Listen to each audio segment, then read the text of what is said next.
민수기 31장 1절 보겠습니다. 민수기 31장 1절 제가 보겠습니다. 여호와께서 모세에게 일러 가라사대 이스라엘 자손의 원수를 미디안에 갚으라.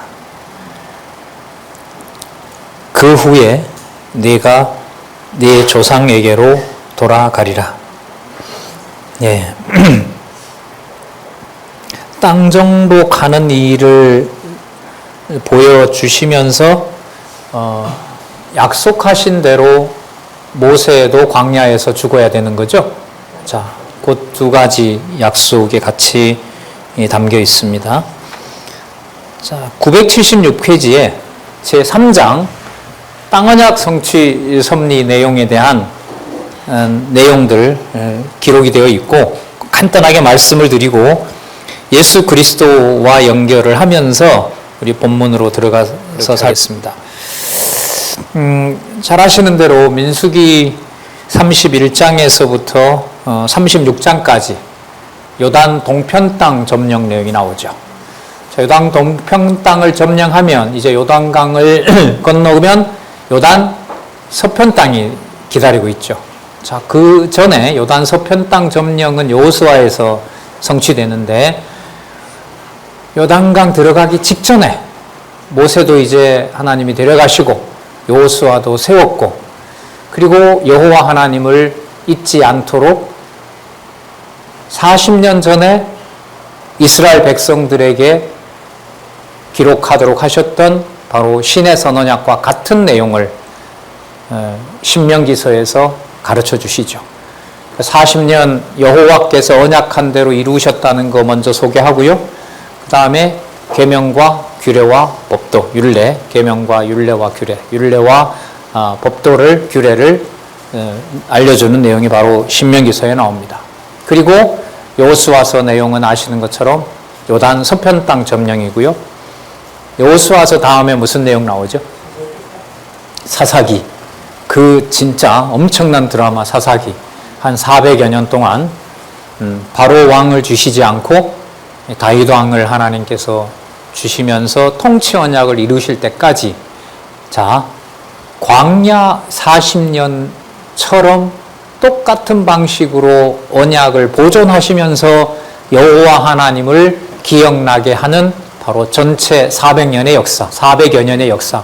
그게 바로 뭐냐면 사사기서입니다. 사사기서입니다.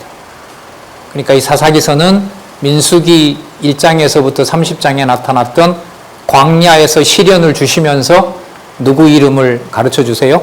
여호와 이름을 가르쳐 주셨던 것을 10배나 더 많은 시간, 400여 년 동안에 빨리 다윗왕 세워서 정복하는 것이 아니라 목적이 여호와 이름에 있기 때문에 그 이름을 기억하게 하는 방법은 바로 다윗을 세워서 통치국가를 이루는 게 아니라 400여 년 동안 여호수아가 분배했던 땅을 다 잃어버리게 하고 동족 간에 동족 상잔이 일어나고 다 지파별 개인별 자기 좋은 대로 왕 노릇하는 하나님께서 왕을 세워주지 않으면 도저히 이게 무슨 언약 자손인지 알 수 없는 지경까지 몰아간 상황. 이게 여러분 자손 언약 성취 섭리에서 통치 언약 성취 섭리로 넘어가는 과정에 있는 사사기서입니다. 되게 궁금하시면은 이제 오늘 끝나시고 다음 달 볼 때까지 단숨에 오늘 가서 오늘 몇 장까지 나갈지는 모르지만 신명기부터 신명기는 이제 율법 반복이니까 좀 놔두더라도 여호수아 사사기를 딱 읽어보시면 광야 40년 동안에 하나님의 이름을 하나님의 방식으로 보존하시는 그 상상을 초월하는 바로 그런 역사를 또 우리가 확인할 수 있습니다. 자, 신약 해석 한번 볼까요? 신학적 해석 예수 그리스도를 한번 만나보겠습니다. 밑에서부터 세 번째 줄 976페이지 이러한 섭리는 아까 사사기까지 다 염두에 두시고 생각해 보시기 바랍니다. 여호와께서 첫 아담에게 세우신 실체적 언약을 장차 둘째 아담이 되시는 예수 그리스도를 통하여 이루어 주실 것에 대한 예표로서의 모형과 그림자적인 것으로 언약하여 주시는 계시 섭리이다. 자, 예수 그리스도께서는 장차 재림하셔서 세상 어두운 권세를 진멸하시고, 자, 아까 그러면 마태복음부터 어디 내용까지에 기록되어 있다는 거죠? 계시록까지. 무슨 내용이? 땅 언약 성취 섭리 내용이. 모든 내용들이 서로 연관이 된다는 겁니다. 그러니까 이 부분에 이제 앞으로 연구들이 집중이 되면서, 야, 진짜 이 성경 신학의 연구는 성경 어느 개념 하나라도 땅에 떨어뜨리지 않는 연구구나. 이게 이제 남아있는 저 바람이기도 하고요. 우리 저자도 그건 꼭 필요하다고 간절하게 원하고 있고, 일부는 무엇인가 40개 주제에서 그 연구 방식이 이미 나와 있고요. 저도 이제 그 부분, 제가 한 것은 뭐냐면, 그 칼바르트와 칼빈을 연관시켜서 죄 개념은 성경신학적인 이런 구조가 아니면 죄는 설명할 수가 없다. 여호와 계시로 설명할 수 없다. 이게 제가 한 부분 연구한 거고요. 이제 그게 이제 앞으로 다음 세대, 저희 세대들이 그건 성경의 바탕을 둬야 되겠죠. 본문에도 충실하고 성경의 논리적 통일성도 확인하고, 그 다음에 상세하게 모든 개념들이 땅에 떨어지지 않고 성경에 기록된 말씀은 정확무한 누구의 말씀이다? 살아계신 하나님의 말씀이다.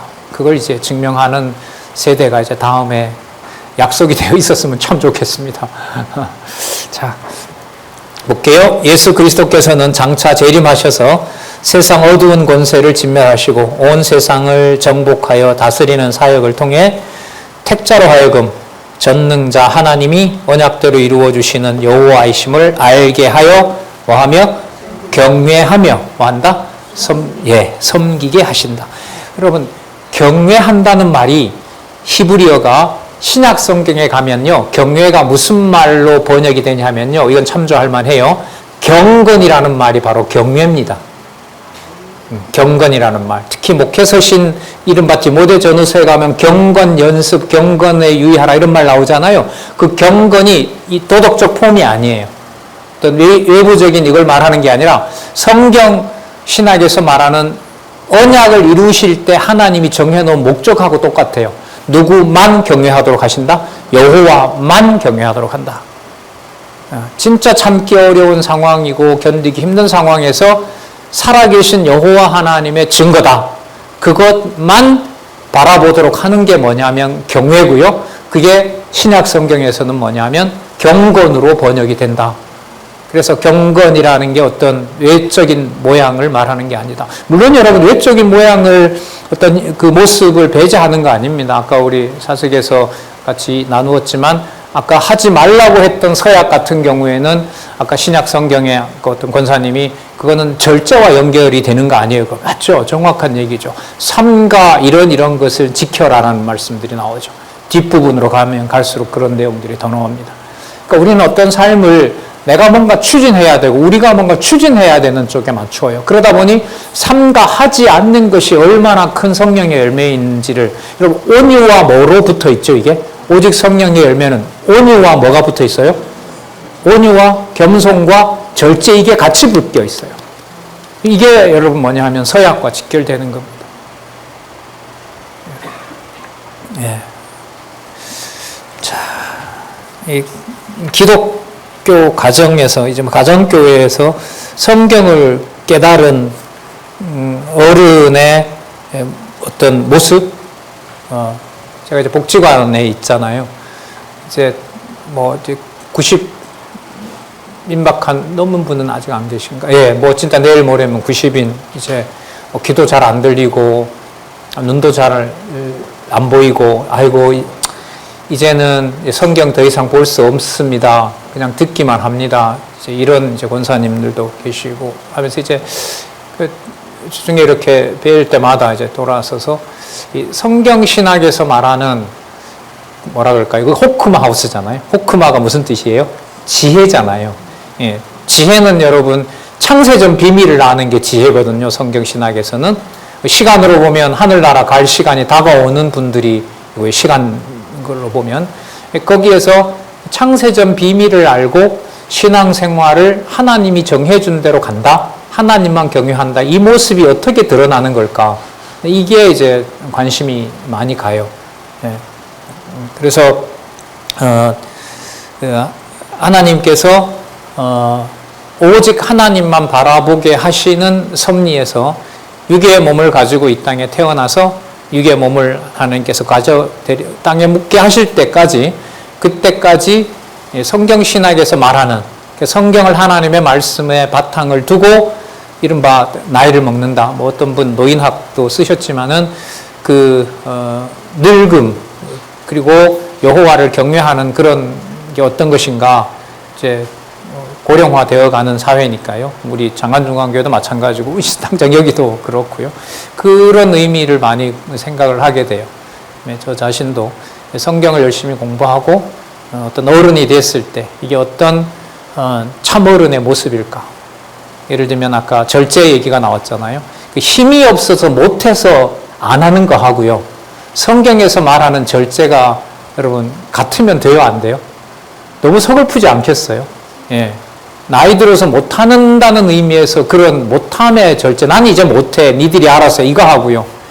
예. 성경에서 100%다 맞는 말을 하고 100% 전부 다 맞는 말이라 하더라도 그 말마저도 뭐하는 삼가할 줄 아는, 제가 이상인지는 모르겠습니다만은, 하지만 체제개혁과 함께 그런 선배들이 여러 분 보입니다.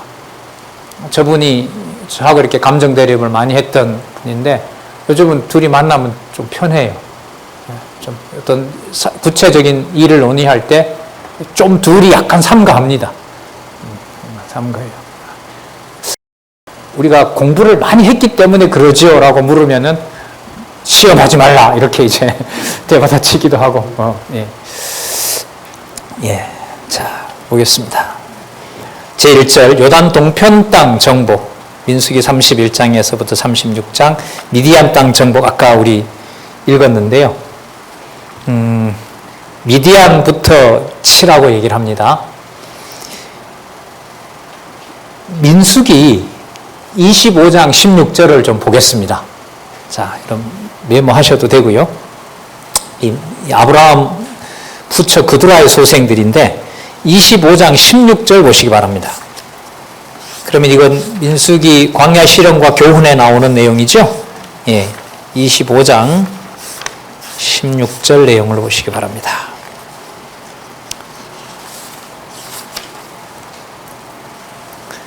(25장 16절) 여러분, 그 비느하스가 그 음행하는 지도자와 그 모압 여인을 죽인 사건 기억나시죠? 그 여인이 바로 어디냐면 미디안 족속이거든요. 발람 기억나시죠? 발람. 이게 미디안 족속이, 모압 가운데서도 그 모압과 미디안이 같이 연합군이 되어서 이제 이 이스라엘을 치려고 하거든요. 음행하도록 꼬신 여자들은 바로 이 미디안 종족에도 있고 모압에도 있는 거죠. 그때 하나님께서 이미 약속을 하셨어요. 미디안 침략을. 자, 그걸 확인하려고 하는 거예요. 25장 16절 볼게요. 자, 음행으로 인해서 그 고스비랑 시므온 족장 하나가 비느하스 손에 의해서 죽고 난 다음에 하나님께서 25장 16절에 보면 여호와께서 모세에게 일러 가라사대 뭐라 그래요? 미디안인을 뭐하며? 박해하며. 그러니까 여러분 25장 끝나고요. 26장에서부터 30장까지 26장에서부터 36장까지 하나님이 언약하신 대로 언약 자손을 번창했다는 교훈이 끝나고 이제 무슨 일을 해야 되냐면 25장에 있었던 고스비와 아까 어느 족장, 시므온 족장이 범죄했을 때 그때 이스라엘 족장들을 유혹했던 어느 족속? 미디안 족속을 치라고 했거든요. 여기 보시면 17절 미디안인들을 뭐하며? 박해하며 그들을 뭐하라? 쳐라. 자, 이 약속을요 지금 하나님께서 모세에게 31장으로 돌아옵니다. 31장 1절에 여호와께서 모세에게 일러 가라사대 이스라엘 자손의 원수를 어디에 갚으라? 미디안에 갚으라. 그러니까 이렇게 유혹했던 유혹의 세력 미디안 족속부터 땅을 정복합니다. 요단 동편 땅 정복을 언약을 통해서 두 지파 반에게 땅을 주시죠. 르우벤과 갓과 므낫세 반지파. 가나안 땅은 왼쪽에 있거든요.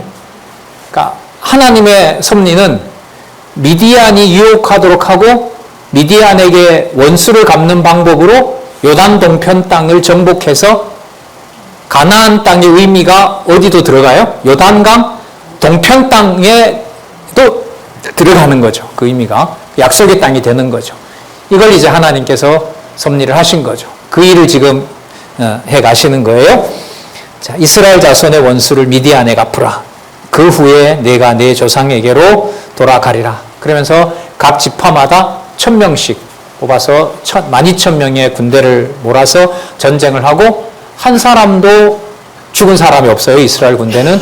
그런데 이제 미디안 족속은 거의 진멸하고, 자, 40년 만에 엄청난 수십만 마리의 양을 비롯해서 은금 패물, 그야말로 탈취하게 되는 대전쟁에서 승리를 거두게 됩니다. 이렇게 땅언약 성취 섭리가 이루어지는 겁니다. 31장 6절에서부터 12절, 미디안 다섯 왕을 쳐서 백성과 그 소유를 탈취해 옵니다. 몇 절을 보시냐면 8절 보겠습니다. 31장 8절. 그 죽인 자 외에 미디안의 다섯 왕을 죽였으니 미디안의 왕들은 에히와 레겜과 스루와 후루와 레바이며, 또 거기 보세요. 누가 죽어요? 부올의 아들 누구? 발람을 칼로 죽였더라. 모세의 손에 의해서 죽습니다. 그러니까 모압과 이 미디안이 연합을 해서 아까 이스라엘 백성들을 유혹해서 범죄하게 했던 바로 그 죄목은 뭐냐 하면 여호와 하나님을 잊어버리게 하는 대적 세력들을 여호와께서 뭐 하셨다? 진멸하셨다는 거죠. 그러니까 여호와의 이름을 간직한 백성들에게 오직 여호와만 경외하면서 살 수 있도록 하시는 바로 그 땅에서 여호와만 경외하도록 하나님께서 하시는 방법이 대적들을 진멸한다는 겁니다. 자, 여러분, 이런 방식을 신약교회에 이 방식을 그대로 가지고 와서 적용할 수가 있을까요, 없을까요? 교회 괴롭히는 데 가서 불상 때려 부시고 물리력을 동원해서 가서 파괴하고, 이게 그 말씀이에요, 아니에요? 아니지만 이게 해석이 안 되면 뭐로 될 수 있어요? 그렇게 될 수 있는 거예요. 제가 이번에 여러분 논문 발표했던 내용이 뭐냐 하면 4세기에 기독교가 국가 종교가 돼요. 적어도 종교개혁 때까지 1000년 동안 국가와 기독교가 붙어 있어요. 그래서 로마 황제의 법은 동시에 주교가 인정을 해주면 그게 성경의 법이 율법이 돼버리는 거예요. 십자군 전쟁을 200년, 다른 만행도 많습니다. 십자군 전쟁 200년을 하면서 성경적 근거가 뭐냐 하면 성경에 나와 있는 모세와 여호수아처럼 자기의 말을 따르지 않는 이방인들, 특히 아랍 사람들을 뭐 하는 거죠? 잔인하게 죽인 역사가 바로 여러분 십자군 전쟁 200년입니다. 그럴 때 여러분 오른밤을 때리면 왼밤도 돌려대라, 이 구절 가지고 전쟁할 수 있어요, 없어요? 없죠. 그러니까 그 중세시대에 전쟁을 했던 교황과 주교들은, 여러분 교황도 군대가 있었고 황제도 군대가 있었어요. 나중에 자기네들끼리 막 싸우고 죽이고 합니다. 그럴 때 신의 이름으로 전쟁을 한단 말이에요. 하나님의 이름으로. 그럴 때 신약을 인용했을까요? 이런 구약을 인용했을까요? 구약을 가지고 여러분 상대방을 죽입니다. 그게 여러분 중세도 그랬고요. 안타깝지만 종교개혁 이후에 독일, 프랑스, 영국에서 동족 상전이 일어나고 다른 나라를 칠 때도 똑같이 구약 성경에 여호수아가 아니면 다윗이 대적들을 죽이는 것을 근거로 해서 나가서 사람을 죽입니다. 여러분, 그래서 이 성경 해석이라는 게 쉽지 않은 문제고요.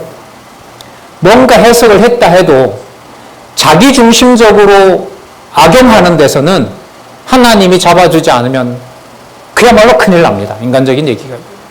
하나님의 심판이 될 수도 있는 거고요. 그래서 지금 이 간극을 메우기가, 신약을 전공한 사람은 구약을 안 봅니다. 대세가. 신약을 전공한 사람들은 구약 신약을 전공한 사람들은 신약의 내용을 어떻게 붙여야 되는지를 모릅니다. 그래서 여러분 성경을 순서대로 따라가서 적어도 한 가지만 말씀드릴 수 있다면은 욥시편, 잠언, 전도서, 아가가 끝나고 역대기에 아담이 등장하잖아요.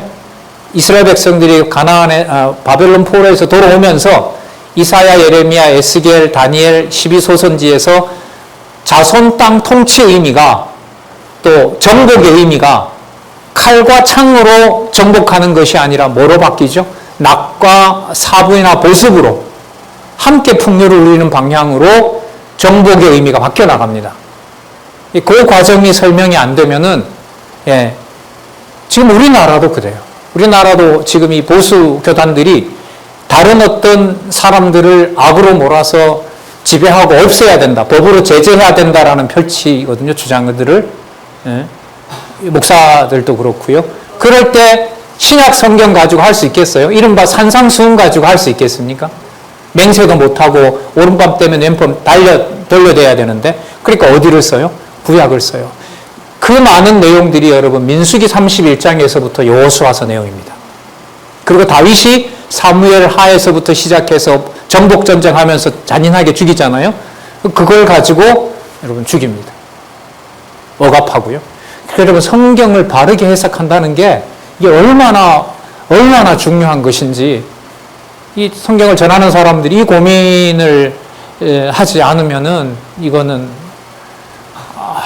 뭐 큰일 나죠, 사실.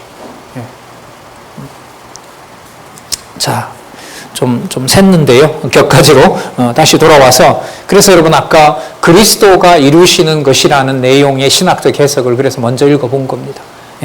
자, 볼게요. 12,000명 뽑아서 아까 부월까지 죽인 사건 살펴봤고요. 31장 13절에서부터 20절에 보면 모세가 실수한 군대 장관들에게 노하고 성결을 명합니다. 여자들은 다 살려뒀어요. 그 엄청난 이제 노량물을 가지고 왔는데 보니까 여자들은 뭐 종으로 쓰려고 그러는지 여자들은 전부 다 잡아왔단 말이죠. 거기에 모세가 뭐라고 하냐면 16절 보시기 바랍니다. 31장 16절. 보라, 이들이 보세요. 발람의 쫓아 이스라엘 자손으로 부올의 사건에서 여호와 앞에 범죄케 하여 여호와의 회중에 연병이 일어나야 하였느니라. 여러분, 요 내용을 보면 모압과 미디안이 연합해서 작전을 꾸미고, 인간적으로 작전을 꾸미고 족장들을 만나서 음행시키고, 그리고 이스라엘 백성들의 정결함을 꾀했던 자가 여러분 누구냐 하면 여기 나오죠. 누가 꾀를 낸 거예요? 발람이 꾀를 낸 거죠.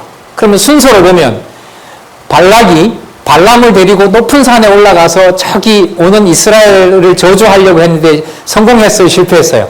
실패하죠. 그러니까 하나님이 막아주신 거잖아요. 하나님이 막아주신 거예요. 이게 진짜 하나님의 주권적인 섭리인데요. 한번 잘 들어보세요. 지금 이 내용으로 보면 돌아간 발람은 무슨 꾀를 내요? 미디안의 아름다운 여자들을 동원해서 이스라엘 족장들을 뭐 하는 거죠? 부패시키는 거죠. 분열시키고 모세의 말을 안 듣도록 하고, 그러면 여기 보시면 발람의 꾀를 내어 이스라엘 자손으로 부올의 사건, 이게 바로 여러분 음행한 사건이거든요. 지도자 족장들이. 그 일에 하나님은 이스라엘 족장들을 누구에다가 맡겨버렸어요? 여기 발람의 꾀에 동원된 미디안, 모압 여인들에게 족장을 맡겨버린 거죠. 그리고 거기에서 범죄가 일어나게 되고, 그리고 그 일이 하나님이 보실 때 어디를 쳐야 되는 이유가 돼요? 미디안을 없애야 되는 거죠. 미디안을 없애야 되는 일을 하나님께서 이렇게 좀 섭리를 해오신 거예요. 그래서 아까 그 본문에 보면 미디안을 치라라고 했던 거에서 교훈하고 난 다음에 내 백성이 맞다고 한 다음에 바로 31장에 제일 먼저 하는 일이 뭐 하는 거예요? 부올의 사건에 유혹했던 대적들을 뭐 하는 거죠? 치는 거예요. 치는 거예요. 하나님이 발람을 동원해서 이스라엘 백성을 저주하려고 하는 것은 하나님이 뭐 하시고 원천적으로 막으시고, 그리고 미디안을 정복하면서 땅 언약을 이루시기 위해서 이스라엘 족장들을 잠시 누구에게 맡겨요? 예, 모압과 미디안 여자들에게 맡기는 거죠. 그래서 뭐 하게 하세요? 부패하게 하고 큰 범죄가 일어나게 하죠. 그리고 그 비나스인가요? 비나스가 엄단을 하면서 하나님께서 미디안을 정복하게 해서 땅 언약 성취 섭리가 어디에도 요단 동편 땅에도 이루어진다는 사실을 이렇게 치밀하게 하나님이 이루어 가시는 거예요. 아까 그러니까 본문을 25장을 먼저 보자고 한 이유가 뭐냐면 한 달 만에 뵙기도 해서 그렇지만은 하나님이 하나님 이름을 부르게 하는 이 묘수를 인간의 생각으로 짐작이 돼요? 안 돼요? 안 돼요. 그걸 깨닫는 방법은 하나밖에 없어요. 기록한 말씀을 따라서 이런 방식, 이렇게 하나님은 당신의 이름을 자기 백성들에게 알려주시는 거구나. 그걸 따라가면서 확인시켜 주셔야 되는 거예요. 그러니까 두 번째는 이렇게 유혹을 당하도록 한 다음에 바로 그 유혹한 자들을 하나님께서 발람까지 포함해서 전부 다 죽이도록 하고 두 번째 언약에 해당하는 무엇을 이루시는 내용이 나온다? 땅 언약을 이루시는 내용이 나온다. 그러니까 여러분, 하나님의 말씀이 전해지는 방법을 하나님이 가신다는 것을 모르면 거기에 부정과 어떻게 보면 사람을 죽인 일이나 이런 모든 것들에 대해서 그 사람의 책임을 지우는 길밖에 없어요. 그러니까 우리나라가 이념 대립이 아직도 극과 극으로 다르잖아요. 좀 세상으로 말하면 정치꾼들이나 그런 꾼의 이제 백성들이, 사람들이 이제 농락당하는 거죠. 역사적 사실들이 일부를 막 전체인 것으로 해서. 그래서 한국은 집안에 앉아도 뭐 얘기하면 안 돼요? 정치 얘기하면 안 돼요. 영국은 집에 앉으면 무슨 얘기하면 안 되게요? 좀 지루하니까 한마디만 쓸데없는 농담을 하고 가죠. 영국 사람들은 앉으면 무슨 얘기하면 안 되게요? 축구 얘기하면 안 돼요. 축구 얘기하면 전쟁 납니다. 영국. 자, 잠이 좀 깨신 것 같아요. 자, 네. 한국의 근현대사. 만주에서부터 김일성이가 목회자들을 회유하고 죽이고 몰아내지 않았으면 남한교회가 섰을 리가 없죠. 그 가난한 남한의 북쪽에 있던 신학교들이 다 내려왔고 거기에 재산을 가지고 있다가는 공산당한테 죽을 것 같으니까 뭐 어떤 방식으로 모았든 일본에 붙어서 벌었든 뭐 했든 어쨌든 재산 가지고 내려와서 남한교회 세우고 신학교 다 세우고요. 예, 남한에도 2년 전쟁이 일어났습니다. 그 다음에 6.25 때 아마 여러분들도 다 겪으셨을 거예요. 한 3, 40년 동네 보면 거기에 조금만 얘기하면 이 형님은 좌익이고 이쪽 형님은 뭐가 돼요? 우익이 돼요. 집안에 얘기하다가 큰일 나는 사건도 저는 동네에서 봤거든요. 지금 대립되어 있는 상황. 이 모든 이 상황에서 하나님의 방법으로, 이런 방법으로 요단 동편 땅 점령을 하나님이 계획한 대로 이루셨다라는 게 믿어지지 않으면 그 실타래를 풀어가면서 화해시킬 방법이 있을까요? 없어요. 없어요. 죽여야 되고 죽어야 돼요. 법을 동원해서 직접 살인은 아니지만, 예, 뭐 수백 번 압수수색하고 사람 피를 말려야 돼요. 내가 죽이기 위해서는. 뭐 우리나라에서 여러분 벌어지고 있잖아요. 예? 하나의 꼬투리 잡아서 그냥 끝까지 온 매스컴을 다 동원해서 돈까지 주면서 신문에서 몇 번 얘기를 해버리면 뭐 스스로 목매서 그냥 괴로워서 죽어버리잖아요. 이런 어떤 극단적 상황인 거죠. 이게 여러분 교회에서도 하나님의 말씀으로 이걸 하나님께서 그야말로 치유해 주지 않으면 불가능합니다. 예. 자, 이 놀라운 방법을 하나님께서 여기서 쓰신 겁니다. 자, 16절 부활의 사건에 여호와 앞에 범죄케 하여 여호와의 회중에 연병이 일어나게 하였느니라. 그런 저 여자들, 아마 그 여인들 다 잡아왔으니까 그 여인 중에 일부도 뭐가 있을까요? 범행에 가담한 여자도 있을 수 있겠죠. 자, 그러므로 아이들 중에 남자는 다 죽여요. 그러니까 여러분 어디 씨를 말리는 거예요? 미디안에 씨를 말리는 거죠. 남자를 다 죽이게 되니까. 죽이고 남자와 동침하여 사내를 낳은 여자는 다 죽이고. 왜 그럴까요? 누굴 낳을 수 있으니까? 그렇죠. 미디안 자녀 낳을 수 있잖아요. 그러니까 다 죽이라는 거죠.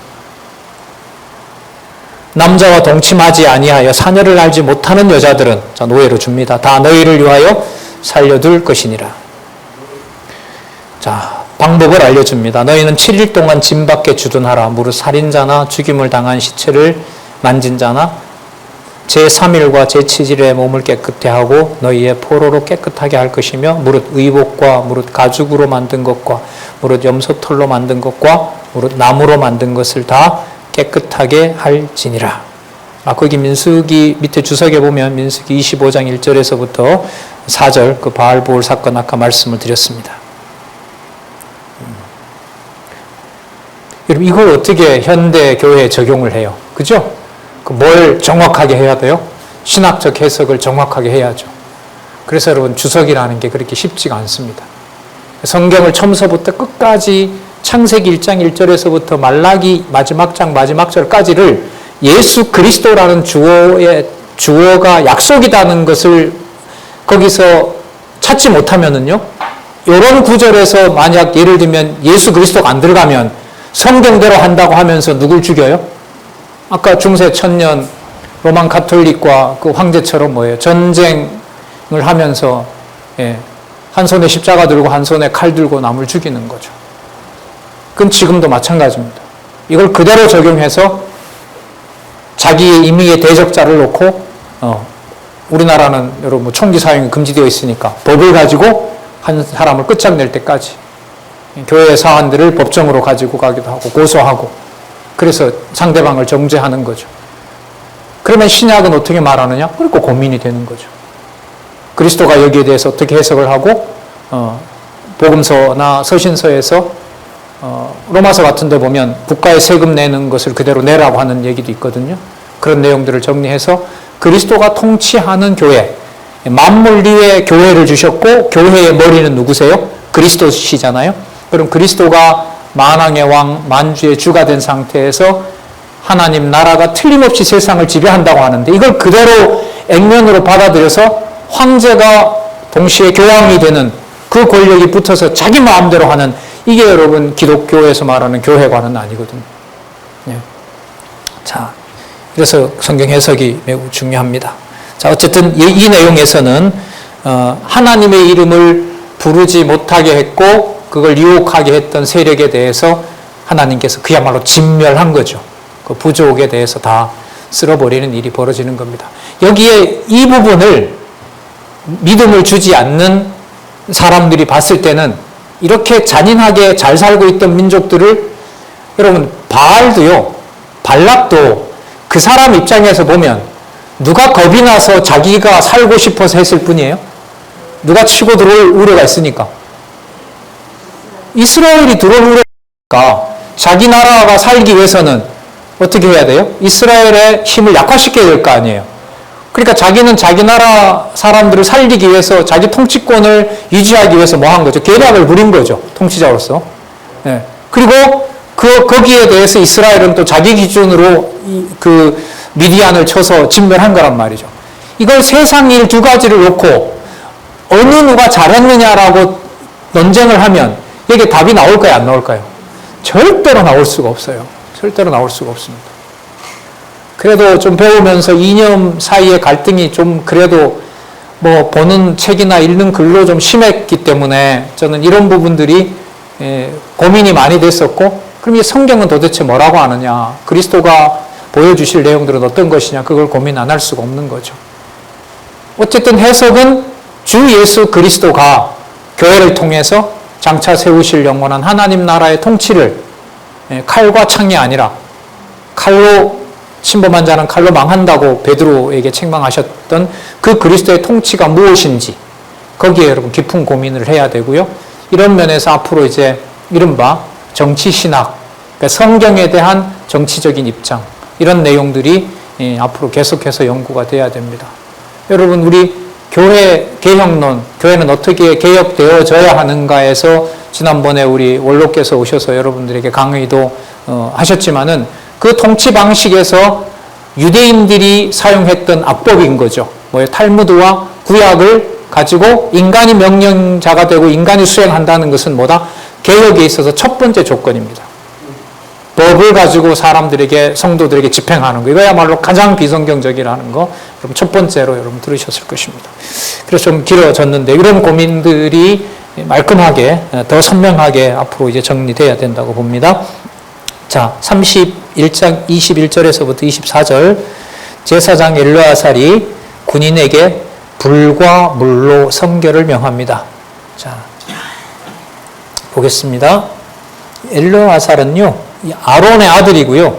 그 왜 창으로 이렇게 그 음행하는 자를 죽인 그 비느하스 있잖아요. 그 비느하스의 아버지입니다. 자, 제사장 엘르아살이 싸움에 나갔던 군인들에게 이르되 이는 여호와께서 모세에게 명하신 율법이니라. 금은동철, 상납과 납에 무릇 불에 견딜 만한 물건은 불을 지나게 하라. 그리하면 깨끗하려니와 오직 정결케 하는 물로 그것을 깨끗하게 할 것이며 무릇 불에 견디지 못할 모든 것은 물을 지나게 할 것이라. 그러니까 정결하게 해서 하나님 백성, 하나님의 이름으로 깨끗하게 하시는 일이 여기에서 드러납니다. 그리고 깨끗하게 한 다음에 탈취했던 물건들을 분배합니다. 그럼 여러분, 누구의 이름으로 정당한 분배가 이루어지는 거죠? 여호와의 이름으로. 아까 누구의 명령이라고 얘기를 했어요? 이 21절에 보면 제사장 엘르아살이 싸움에 나갔던 군인들에게 이르되 이는 누가? 여호와께서 모세에게 명하신 율법이니라. 그래서 깨끗하게 성결하게 하는 겁니다. 성결하게 하는 거예요. 그러니까 이방 백성들이 가지고 있었던 그 더러운, 우상을 섬기던 그 더러운 것들이 누구의 이름으로? 여호와의 이름으로 성결케 해서 그걸 성결한 백성인 이스라엘 백성들이 사용하도록 하는 거죠. 그래서 여러분, 이 작업이 한 가지만 말씀드리면 율법과 상관없고 여호와와 상관없던 이방인들이 그리스도로 말미암아, 그리스도의 속죄제로 말미암아 우리가 뭐 된 거예요? 의로운 백성 된 사건이라고 보면 되겠죠. 그걸 하나님께서 오래전부터 준비하시고 비밀한 가운데 감춰두셨다가 그리스도가 오셔서 약속하시고 성령이 오시면서 예루살렘에서부터 땅끝까지 바로 거룩한 백성을 모으시는 일이라고 보시면 됩니다. 그래서 31장 25절에서부터 37절 여호와께서 모세에게 일러 가라사대 이렇게 쭉 이제 나눠주라고 얘기를 하고요. 28절 보겠습니다. 싸움에 나갔던 군인들로는 사람이나 소나 약이나 양떼의 500분지 1을 여호와께 드리게 하되 곧 이를 그들의 절반에서 취하여 여호와의 거제로 제사장 엘르아살에게 준다. 그러니까 재물의 절반은요, 전쟁 나간 사람이 써요. 그리고 전쟁 나가지 않은 사람들에게 절반을 주고요. 지금 여기 보면 전쟁에서 얻었던 전리품 중에 500분지 1은 누굴 줘요? 제사장 지파에게. 이 제사장 지파는 산업이 없잖아요. 이런 데서 이제 취할 뭐 땅이나 이런 걸 공식적으로 주지 않았기 때문에 그들에게 이 탈취물을 돌려줍니다. 그 다음에 32절부터 41절 모세가 여호와의 명대로 탈취물을 군인들에게 분배합니다. 32절 그 탈취물 곧 군인들의 다른 탈취물 외에 군인들이 탈취한 것 외에 자기가 싸우면서 탈취한 것 외에 양이 60만 5천 뭐 어마어마한 규모죠. 한 나라를 멸해버렸으니까요. 아까 한 나라가 아니네요. 아까 5명이나 되는 왕이었으니까 5나라를 멸하고 발락도 죽이고 했으니까 그게 어마어마한 규모의 그 재물들이 나옵니다. 37절 자, 표현을 한번 잘 보시기 바랍니다. 37절 여호와께 새로 드린 양. 자, 38절 여호와께 새로 드린 것 72두. 39절에도 보면 나귀가 3500이라 그 중에 여호와께 드린 것. 자, 40절 사람이 16,000이라 그 중에 여호와께 새로 드린 것. 41절 여호와께서 거제에 새로 드린 것을 모세가 제사장 엘르아살에게 주었으니 여호와께서 모세에게 명하신과 같았더라. 그러니까 탈취물을 백성들도 갖고 여호와를 섬기는 누구에게도 제사장들에게도 돌리는데 그걸 지금 뭐라고 표현하고 있어요? 누구에게 새로 드린 것? 여호와께 새로 드린 것. 여러분 그럼 그리스도가 오셔서 당신이 당하실 모든 이른바 세상에 당하신 어떤 모욕과 또 십자가 죽음이라고 하는 것은 결국은 누가 받으신다는 것이 핵심일까요? 여호와가. 미디안의 더러운 이 이방 백성의 그 재물들을 백성들이 아무리 깨끗하게 한다고 해서 깨끗해질 수가 있나요? 깨끗해질 수가 없어요. 하지만 여호와의 명대로 정결 의식을 치르고 나면 어떤 것이라도 노예들까지라도 여자 노예들까지라도 어느 백성에게 성물이 되는 거예요? 예, 이스라엘 백성들에겐 성결한 바로 그 물질이 되는 거죠. 이걸 하나님께서 일러주시는 겁니다. 예. 자, 그리고 분배한 내용들이 쭉 나타납니다. 자, 31장 48절에서부터 54절에 보시면 군대의 장관들이 탈취한 금을 속죄물로 들여서 기념을 삼습니다. 군대 장관들이 이제 계급이 높아서 그런지 몰라도 아마 금은 폐물들을 많이 받았는가 봐요. 자, 그것을 가지고 옵니다. 50절 우리 각 사람은 얻은 바 금폐물 곧 발목고리와 손목고리, 인장, 반지, 귀고리, 팔고리들을 여호와의 예물로 볼게요. 우리의 생명을 위하여 여호와 앞에 뭐 하려고? 속죄하려고 가져왔나이다. 그러면 여러분 정복전쟁은 미디안 이 동쪽에 있는 미디안을 정복시켰구나라는 게 여러분 전체 내용으로 보면 미디안 전쟁의 승리인데 지금 이 31장 내용으로 들어가면 누구 이름이 가장 많이 나와요? 누구 이름이 가장 많이 나와요? 여호와 이름이 가장 많이 나옵니다. 그럼 여기서 답이 나와요. 정복전쟁의 목적은 하나밖에 없어요. 뭘 빼앗든 어디 지든 이기든 누구 이름 기억나게 하는 것이다? 여호와 이름. 여러분 신령한 의미에서 이른바 교회를 확장하고 교회를 건립해 나가는 일, 예수 그리스도가 약속하신 일 맞죠? 땅 정복도 약속하신 일 맞죠? 늘 이깁니까? 지게도 합니까? 그리고 상상 이외의 전리품도 갖게 하고요. 그 다음에 상식적으로 볼 때 도저히 이해 안 될 정도로 멸살시켜버립니다.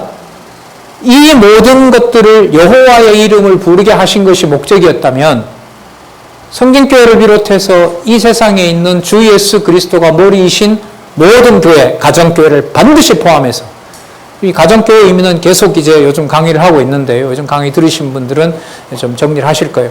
뭐 기도하는 가정, 뭐 다 같이 교회 나가는 이런 범위의 얘기가 아닙니다. 육의 몸을 이 땅에 가지고 온 사람은 누구나 다 부모가 있을 거 아니에요. 그리고 그 환경 속에서 그 몸으로 언제 교회 나왔는지 이것도 중요한 게 아니에요.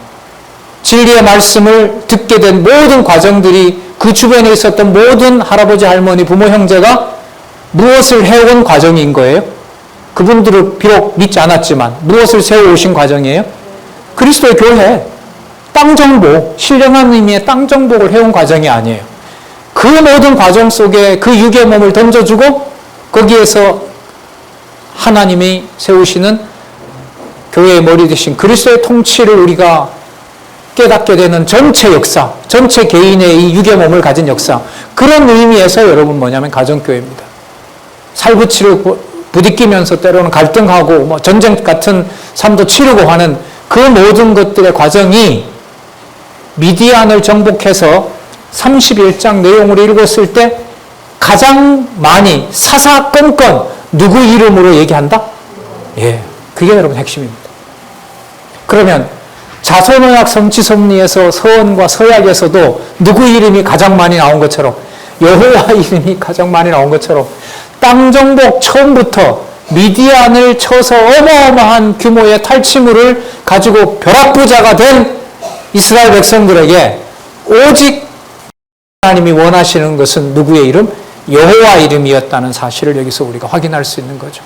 그러면 여러분 성진교회 역사와 함께 이 포항지역에서 겪어왔던 내 모든 가정교회 역사는 그리스도가 머리 대신 이 육을 통해서 해왔던 모든 역사는 결국은 삶의 비결을 알려주는 것이 아니라 누구의 이름을 알려준다? 그리고 앞으로 남아있는 시간도 삶의 방식을 초월해서 누구 이름 부르게 할 것이다? 여호와 이름 부르게 할 것이다. 그게 정답인 거죠. 예. 왜 그때 그런 일? 왜 저런 사람? 왜 꼭 이 일이? 왜 현재 이런 일이? 거기에서 자유롭게 하시는 방법은 탈취물을 내 마음대로 갖다 먹는 게 아니에요. 저 사람은 금부치를 주는데 나는 왜 안 줘? 이런 게 아니에요. 아니에요. 누구 이름을 가장 잘 부르는 방법을 누구 방법대로 해놓으셨느냐? 여호와의 이름을 가장 좋은 방법으로 부르는 그 절차와 방법을 여호와께서 준비해 놓으셨다는 것. 이게 바로 여호와 계시라고 하는 성경 기록 목적입니다. 자, 볼게요. 49절 보겠습니다. 하나님이 얼마나 이 전쟁의 주관자가 되셨는지 그에게 고하되 당신의 종들의 영설한 군인을 계수한즉 우리 중 한 사람도 충나지 아니하였기로 이렇게 나왔죠. 자, 그래서 천부장 백부장들이 52절에 천부장과 백부장들이 여호와께 드린 거제의 금의 도합이 16,750세겔이라. 군인들이 각기 자기를 위하여 탈취한 것이라. 모세와 제사장 엘르아살이 천부장과 백부장들에게서 금을 취하여 회막에 들여서 여호와 앞에 이스라엘 자손의 기념을 삼았더라. 그러면 앞으로 일어날 모든 정복 전쟁에서 여호수아서에서도 나오겠지요. 자, 정복한 땅을 하나님께서 정복한 땅을 통해서 교훈하시는 내용은 바로 여호와의 이름을 확정짓는다는 사건에서 우리가 확인할 수가 있습니다. 자, 그 다음에 여러분 32장은 정복한 땅들을 분배하는 내용이 나오겠죠. 아까 말씀드린 대로 요단 동편 땅 몇 지파 반에게? 네, 2지파 반, 루벤과 갓과 므낫세 반지파에게 분배하는 것, 하나님의 방법대로 어떻게 분배하는지 우리 잠시 쉬셨다가 살펴보도록 하겠습니다.